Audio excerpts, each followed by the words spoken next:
ಹರೇ ಕೃಷ್ಣ. ನಮಸ್ಕಾರ ಸ್ನೇಹಿತರೆ. ಇಂದಿನ ಶ್ಲೋಕಗಳಲ್ಲಿ ಶ್ರೀಕೃಷ್ಣ ಕರ್ಮದಲ್ಲಿ ಅಕರ್ಮ ಮತ್ತು ಅಕರ್ಮದಲ್ಲಿ ಕರ್ಮದ ದರ್ಶನದ ಮಹತ್ವವನ್ನು ತಿಳಿಸ್ತಾನೆ.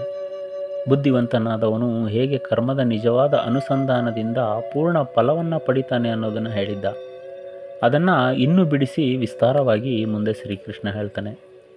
ಭಗವದ್ಗೀತೆಯ 4ನೇ ಅಧ್ಯಾಯ ಜ್ಞಾನಯೋಗದ 19ನೇ ಶ್ಲೋಕ. ಯಸ್ಯ ಸರ್ವೇ ಸಮಾರಂಭಃ ಕಾಮಸಂಕಲ್ಪವರ್ಜಿತಃ ಜ್ಞಾನಾಗ್ನಿದಗ್ಧ ಕರ್ಮಾಣಂ ತಮಾಹು ಪಂಡಿತಂ ಬುಧಾಃ.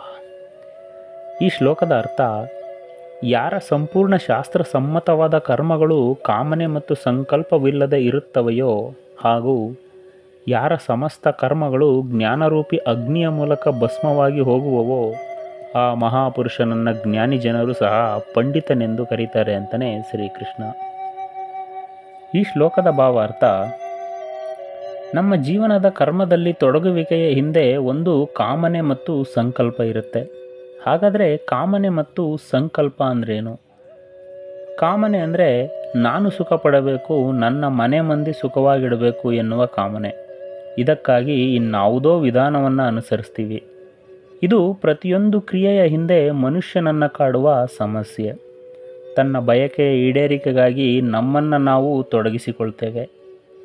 ಯಾರಿಗೆ ತನ್ನ ಕರ್ಮಗಳಲ್ಲಿ ಬಯಕೆಗಳ ಸ್ಪರ್ಶ ಇಲ್ಲವೋ ಅವನು ಪಂಡಿತ. ಒಬ್ಬ ಪಂಡಿತನ ಪಾಂಡಿತ್ಯವನ್ನು ಅವನ ನುಡಿಯಲ್ಲಿ ಅಲ್ಲ, ನಡೆಯಲ್ಲಿ ನೋಡಬೇಕು. ನಮ್ಮ ಜೀವನದಲ್ಲಿ ಹೀಗೆ ಆಗಬೇಕು, ಹೀಗೆ ಮಾಡಬೇಕು, ಅದರಿಂದ ಇಂತಹದ್ದೇ ಸಿಗಬೇಕು ಎನ್ನುವ ಬಯಕೆ ಆಸೆಗಳೇ ಸಂಕಲ್ಪ. ಇವನ್ನು ಬಿಟ್ಟು ನಿರಾಳವಾಗಿ ಕರ್ತವ್ಯ ಮಾಡಬೇಕು. ಭಗವಂತ ಏನು ಕೊಡ್ತಾನೋ ಅದನ್ನು ಪ್ರಸಾದವಾಗಿ ಸ್ವೀಕರಿಸಬೇಕು. ಏನು ಬರುತ್ತೋ ಅದರಲ್ಲಿ ತೃಪ್ತಿ ಪಡೋದನ್ನು ಕಲಿಬೇಕು. ಇಲ್ಲವಲ್ಲ ಅಂತ ಸಂಕಟ ಪಡಬಾರದು. ಇದನ್ನೇ ಶ್ರೀಕೃಷ್ಣ ಕಾಮ ಸಂಕಲ್ಪ ವರ್ಜಿತ ಅಂತ ಹೇಳಿರೋದು.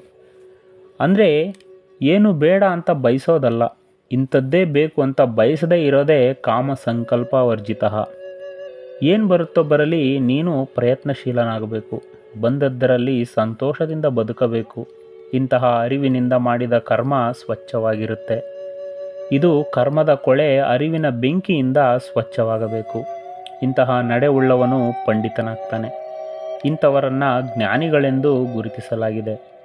ಮನುಷ್ಯ ಏನನ್ನು ಹೇಳುತ್ತಾನೋ ಅದು ಮುಖ್ಯವಲ್ಲ, ಏನನ್ನು ರೂಢಿಸಿಕೊಳ್ತಾನೋ ಅದು ಮುಖ್ಯ. ಮನಸ್ಸಿನ ತುಂಬ ಆಸೆಗಳನ್ನು ತುಂಬಿಕೊಂಡು ಯಾವ್ಯಾವುದೋ ಆಸೆಯ ಬೆನ್ನು ಹತ್ತಿ ಸೋಗು ಹಾಕಿಕೊಂಡು ಬದುಕುವವನು ಎಂದೂ ಎತ್ತರಕ್ಕೇರಲಾರ. ಮತ್ತು ಈ ಶ್ಲೋಕದಲ್ಲಿ ಪಂಡಿತಂ ಬುಧ ಅಂತ ಹೇಳಲಾಗಿದೆ. ಜ್ಞಾನಿಗಳು ಕರ್ಮಗಳನ್ನು ಜ್ಞಾನಾಗ್ನಿಯಲ್ಲಿ ಸುಡಲ್ಪಡುವವರಿಗೆ ಪಂಡಿತರು ಅಂತ ಕರೀತಾರೆ. ಕರ್ಮವನ್ನು ಬೆಂಕಿಯಲ್ಲಿ ಸುಟ್ಟು ಬಿಟ್ಟರೆ ಕರ್ಮ ಆದರೂ ಯಾಕೆ ಮಾಡಬೇಕು ಅನ್ನೋ ಪ್ರಶ್ನೆ ಬರುತ್ತೆ.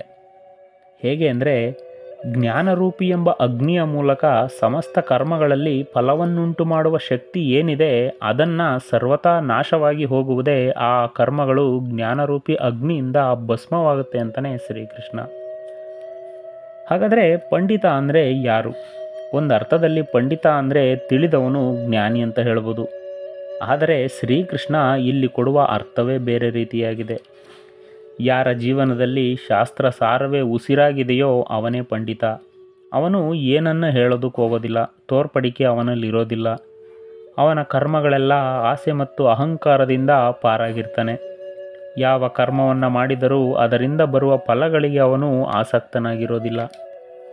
ನಾನು ಇದನ್ನು ಮಾಡ್ತಾ ಇದ್ದೀನಿ, ಇದನ್ನು ನಾನೇ ಸಾಧಿಸಿದೆ ಎಂಬ ಅಹಂಕಾರವಿರೋದಿಲ್ಲ. ಅವನಲ್ಲಿ ಉತ್ತಮ ಸಂಸ್ಕಾರಗಳಿರ್ತವೆ. ಲೋಕ ಕಲ್ಯಾಣಕ್ಕಾಗಿ ಅವನು ಕರ್ಮ ಮಾಡ್ತಾನೆ. ಅವನಲ್ಲಿ ಕೆಟ್ಟ ವಿಚಾರಗಳು, ಕೆಟ್ಟ ಆಲೋಚನೆಗಳು ಇರೋದಿಲ್ಲ. ಅವನು ಬಿಡುವಿಲ್ಲದೆ ಕೆಲಸ ಮಾಡ್ತಾ ಇದ್ದರೂ ಆರಾಮಾಗಿರ್ತಾನೆ. ಅವನನ್ನು ಹೊಗಳಿದರೆ ಹಿಗ್ಗುವುದಿಲ್ಲ, ತೆಗಳಿದರೆ ಕುಗ್ಗೋದು ಇಲ್ಲ. ಆಸೆ ಆಕಾಂಕ್ಷೆಗಳು, ಫಲಾಪೇಕ್ಷೆಗಳನ್ನೆಲ್ಲ ಜ್ಞಾನವೆಂಬ ಅಗ್ನಿಯಲ್ಲಿ ಸುಟ್ಟು ಬಿಟ್ಟಿರ್ತಾನೆ. ಅಂಥವನನ್ನು ಜ್ಞಾನಿಗಳು ಪಂಡಿತ ಅಂತ ಕರೀತಾರೆ. ಅವನ ಮಾತನ್ನು ನೋಡಿ ವ್ಯಕ್ತಿತ್ವವನ್ನು ಅಳಿಬಾರ್ದು. ಅವನ ಗುಣವನ್ನು ನೋಡಿ ವ್ಯಕ್ತಿತ್ವ ಎಂಥದ್ದು ಅಂತ ಹೇಳಬೇಕು. ಅಂತಹ ವ್ಯಕ್ತಿಯನ್ನು ಜ್ಞಾನಿಗಳು ಗುರುತಿಸ್ತಾರೆ. ಹೇಗೆ ಅಂದರೆ, ಹೇಗೆ ಉರಿಯುತ್ತಿರುವ ದೀಪ ನಾನು ಇಲ್ಲಿದ್ದೇನೆ ಎಂದು ಕಿರ್ಚೋದಿಲ್ಲ, ಅದರ ಕಾಂತಿಯೇ ಅದನ್ನು ಸಾರುತ್ತೆ. ಪಂಡಿತ ಈ ಗುಂಪಿಗೆ ಸೇರ್ತಾನೆ.